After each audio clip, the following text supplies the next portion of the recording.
सशक्त आवाज लाइव में आपका स्वागत है। मैं राजेंद्र सोनी एक बार फिर हाजिर हूं आम जन से लेकर राजनीति और क्षेत्र की विभिन्न घटनाओं के साथ, पक्ष न विपक्ष, सिर्फ निष्पक्ष। क्या कहते हैं लोग, ये प्यार वाला गीत, प्रीत जगा के तूने जीना सिखाया, हंसना सिखाया, रोना सिखाया, जीवन के पथ पर मीत मिलाए, जीवन के पथ पर मीत मिलाए, मीत मिला के तूने सबके जगाए, सपने जगा के तूने झूठी सरकारों को जिंदगी दे दी, कांग्रेस तो अपना इनकी को हाथ पर लगाओ, दुनिया बनाने वाले बच्चों सुनो मम्मी से कह दो,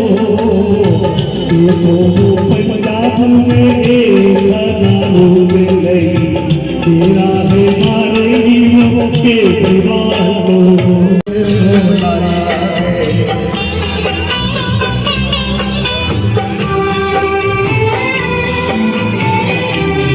केजरीवाल हमेशा झूठा रहा है। और उसके क्या कहते हैं, अभी टिकट में क्या कह रहे हैं, ये तो बोलते हैं आप लोग, हमें क्षेत्र बोलता हूँ, ये राहुल और प्रियंका जी है, यही खुशियाँ तुम्हारी लाएगी,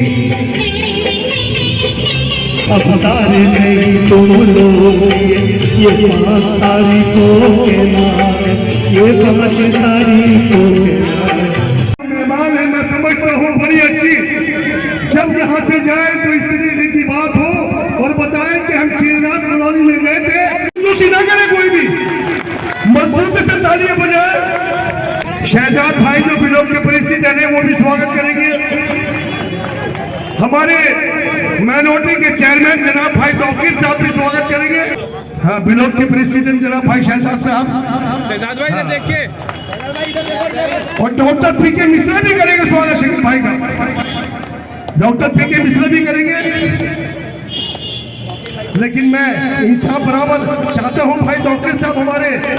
मैं सबसे पहले धन्यवाद दूंगा मैं अपने शहजाद भाई का, जो यहाँ के ब्लॉक कांग्रेस कमेटी के अध्यक्ष हैं, उनको बनाने में, उनको इस कार्य करने में जितना इन्होंने योगदान दिया है दोस्तों, इसके लिए मैं इनका भाई का भी जो बार बार धन्यवाद देता हूं। दोस्तों मैं आपसे ज्यादा न समय लेते हुए दोस्तों सिर्फ एक शब्द बोलूंगा। आपके पास 3 कैंडिडेट है, एक जो है मनोज त्यागी, दूसरा कपिल मिश्रा जो दल बदलू है, और तीसरे श्री आपके पीके मिश्रा जी। कल तक ये वहां थे तो इन्होंने क्या बड़ी बड़ी बातें की थी, और आज यहाँ आए हुए हैं तो क्या अपने लफ्जों का इस्तेमाल कर रहे हैं। मैं ज्यादा बोलते हुए नहीं बोलूंगा, सिर्फ आप यही इनके अंदर आप देख लीजिए कि तीनों कैंडिडेट में कौन सा कैंडिडेट डिबेट में फेल होता है, उस कैंडिडेट का आप साथ दीजिएगा। दोस्तों मैं इससे बड़ी बात और आपके सामने नहीं बोलना चाहता।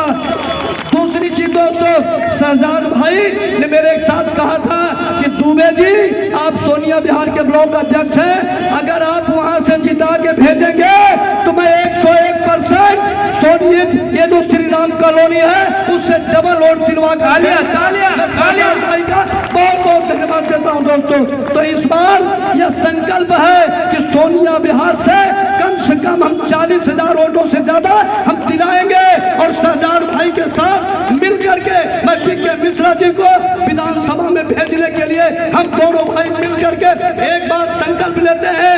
हम दोनों ब्लॉक अध्यक्ष मिलकर के हम यहाँ से जिताकर सोनिया बिहार और श्री राम कॉलोनी से हम जिताएंगे। कांग्रेस पार्टी चाहती है कि आपके बच्चे शिक्षित हों, आपके बच्चे आने वाले नेताओं से सवाल कर सके, आपके बच्चे आपकी आवाज उठा सके, आपके बच्चे आईपीएस बन सके, ये चाहती है कांग्रेस पार्टी। मेरे भाइयों बुजुर्गों और दोस्तों, ये वही संघी केजरीवाल है जिसने आपके मरकज पर ताला लगवा दिया था। इस संघी केजरीवाल से कुछ जवाब चाहिए हम लोगों को। ये यही रामलीला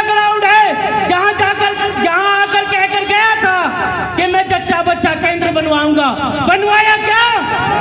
ये वही रामलीला ग्राउंड है जहां अरविंद केजरीवाल ने कहा था कि मैं आपके सारे रोड बनवाऊंगा। बनवाए क्या? नहीं। मैं आपसे कहना चाहता हूं कि ये वही संघी केजरीवाल है जो कह के गया था कि आपके क्षेत्र को एक बड़ा हॉस्पिटल दूंगा। दिया क्या? नहीं। जब तक ये सवाल आप इस संघी केजरीवाल से नहीं पूछोगे तब तक आपकी कोई आवाज नहीं उठाने और अराजक पार्टी आज देश के अंदर काबिज है, लेकिन जरूरत है उसको उखाड़ फेंकने की, तो वो उखाड़ेगा कौन? आप जनता, आप जो अवाम हैं। आपकी जिम्मेवारी है कि जब भी कोई चुनाव आता है तो आप एक तरफ हमारे जो जननायक नेता जो इस देश की आवाज है, एक सख्त आवाज है, ऐसा सशक्त आवाज जिससे मोदी जी कांपते हैं, जिससे संसद के अंदर जब उन्होंने आवाज हलक में डाली तो उनके पीछे आपकी आवाज को दबाने के लिए एक नहीं तमाम मंत्री उठकर खड़ा हुआ, स्वयं खुद नहीं रुक पाए, दिल मिलाने लगे। उस शख्सियत का नाम हमारे जननायक नेता राहुल गांधी जी है, जो आवाम की आवाज के ऊपर आवाज लगाता है। राहुल गांधी, राहुल गांधी। आज दूध हो, घी हो, पनीर हो, यहाँ की कब्रगाह में जो सामग्री हम इस्तेमाल करते हैं उस पर भी टैक्स लगा दिया गया है। हमारे बिहार यूपी में जो मक्का का भूजा हम खाते हैं, अगर आप साधारण भूजा खाते हैं तो 8% टैक्स है, अगर आप नमक के साथ खाते हैं तो 12% टैक्स है, अगर बटर के साथ खाते हैं तो 18% टैक्स का स्लैब है। क्या चाहते हैं ये इस देश की आवाम के साथ? इसने कहा था कि बहुत हुई महंगाई की मार, अब की बार मोदी सरकार। क्या कम हुआ महंगाई? मैं पूछना चाहता हूं, जिसने कहा था 2 करोड़ रोजगार दूंगा, आज युवाएं दर दर युवा हमारे देश के भटक रहे हैं लेकिन नहीं दे पाए। इन्होंने कहा था कि कांग्रेस के लोगों ने इतना धन विदेश में छुपा रखा है कि हमारी सरकार बनेगी, हम वापिस लाएंगे और आपके अकाउंट में 15-15 लाख रुपया डाल देंगे। डला क्या? नहीं। मैं कहना चाहता हूं फिरका परस्त पार्टी के खिलाफ मात्र एक आवाज है कांग्रेस पार्टी, जिसकी आवाज आपकी आवाज है, और इसलिए तब आपकी जिम्मेवारी ज्यादा बढ़ जाती है कि आप इधर उधर नजरें ना घुमाएं, सिर्फ राहुल गांधी के साथ अपना कदम से कदम, कंधा से कंधा मिला के चले तो आपकी आवाज बुलंद होगी, आपकी रहनुमाई ठीक से होगी, आपकी गंगा जमनी तहजीब बरकरार रहेगा, इस देश में अमन चैन रहेगा, इस देश में धर्मांतरता नहीं होगी, समाज को बांटने का काम नहीं होगा, जहर घोलने का काम नहीं होगा। तो कब समझ आएगी ये बातें कि आप इधर उधर वोट को डालने की बात करते हैं? मैं कहता हूं कि अरविंद केजरीवाल ने आपकी कौन सी आवाज उठाई है? उसने कहा था दिल्ली को पेरिस बनाऊं।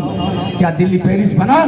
दिल्ली कूड़े का ढेर है। मैं कहना चाहता हूं कि दिल्ली में आज इतनी गंदगी है कि विश्व के अंदर दिल्ली का सफाई के नाम पर 62वां नंबर है, और जिस पाकिस्तान को ये बीजेपी के लोग, ये अरविंद केजरीवाल पानी पी पी कर कोसने का काम करता है, वो इस्लामाबाद दूसरे नंबर पे है। लानत है, लज्जा होनी चाहिए आपको। आप कर क्या रहे हैं? ऐसे में मैं कहना चाहता हूं कि कांग्रेस के लिए कहा है कि व्यापार फलते फूलते देखा कांग्रेस के राज में, और भारत माँ को हंसते देखा कांग्रेस के राज में।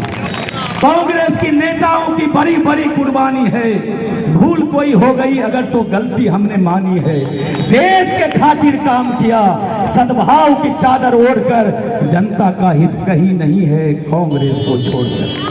ढिढोरा पीटने वाले, ये रोजी ड्रीम दिखाने वाले, गुलाबी सपना बेचने वाले, दोनों ही पार्टियों ने दिल्ली को छला है।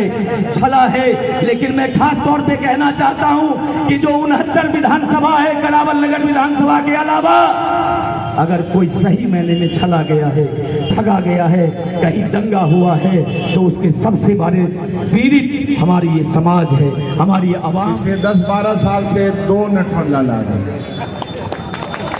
एक बड़ा नटवरलाल जो पूरे मुल्क को ठगता है, और दूसरा नटवरलाल दिल्ली में जो दिल्ली के लोगों को ठगता है। और इन दोनों की मिली जुली जबान है। हकीकत से दूर प्रोपेगेंडे की बुनियाद पर, झूठे वायदों की बुनियाद पर जब आप सरकारें बना लेते हैं तो हम लोग यहाँ बिहार में कहते हैं, और यहाँ भी ये कहावत है कि काठ की हांडी बार बार नहीं चढ़ती। एक वक्त ऐसा आता है जो आप उसमें खाना नहीं बना सकते। जो मकान, जो तामीर आप ताश के पत्तों की तरह करेंगे वो कभी न कभी बिखर जाएगा, और बिखर रहा है ये शराब। मुल्क में अगर एक बार हमने गलत फैसला ले लिया तो उस फैसले की वजह से जो तकलीफें बढ़ी हैं इस मुल्क में और इस समाज में, आपने और हमने सब देखा है और हम देख रहे हैं। हर इलाके में समाज का जो ताना बाना है उसमें अब वो बात नहीं रही जिस बात के लिए हिंदुस्तान दुनिया भर में मशहूर होता है। हमको ये हक दिया है कि हम सरकारें बदल सकते हैं जमहूरियत के निज़ाम में, तो यकीन जानिए कि ये मौका है कि दिल्ली की सरकार की जो मौजूदा है और जो भारत सरकार की ईंट से ईंट बजा के आप रख सकते हैं जमहूरियत। तो मैं अपील कर रहा हूं, हम जानते हैं कि आप लोगों में कंफ्यूजन हो जाएगा। मैं करावल नगर के ज्योग्राफिया को समझ रहा था, कहाँ कहाँ कौन कौन लोग रहते हैं। तो मिश्रा जी खुद जिस कम्युनिटी से बिलोंग करते हैं और ख़ास तौर पे बिहार पूर्वांचल के लोग सब, इनको छोड़ेंगे क्या? बिल्कुल नहीं छोड़ेंगे। आपका काम है, और चेहरे पे और कपड़ों पे कोई दाग नहीं है मिश्रा जी। और ये नौजवान जो गयूर नौजवान है, जो बड़े बुजुर्ग हैं, वो फैसला वही करेंगे जो सच का फैसला होगा। वो फैसला पीके मिश्रा के पक्ष में होगा, ऐसा मेरा यकीन है। ये बात करके मैं जाता हूँ। हमारे इलाके के बहुत सारे लोग होंगे यहाँ, कटिहार, पूर्णिया, किशनगंज, अररिया, ये सब इलाका हमारा सीमांचल का है। आप लोगों से खास तौर पे मैं अपील करता हूँ, वैसे तो सबसे अपील कर रहा हूँ, एक कुछ हक ज़्यादा भी है, उनसे भी अपील करता हूँ कि पीके मिश्रा जी की नुमाइंदगी हमको मिल जाएगी तो गंगा जमनी तहजीब की जो अलामतें हैं वो बच जाएंगी।